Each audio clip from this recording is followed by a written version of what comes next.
Hey everyone, how are you? Today we will learn how to change cell border color in Google Sheets. So let's get started. Firstly, you have to open your Google Sheets software. We can see we already opened that. Now here some data and here all cells. Now you want to change the cell border color. Select your cells. Now I am select the cell. Then go to the border option and select the color.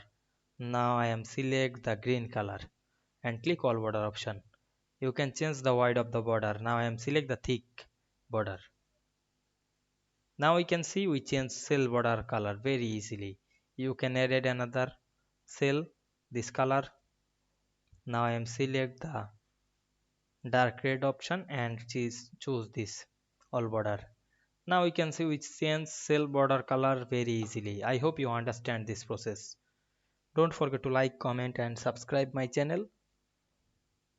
Thanks for watching.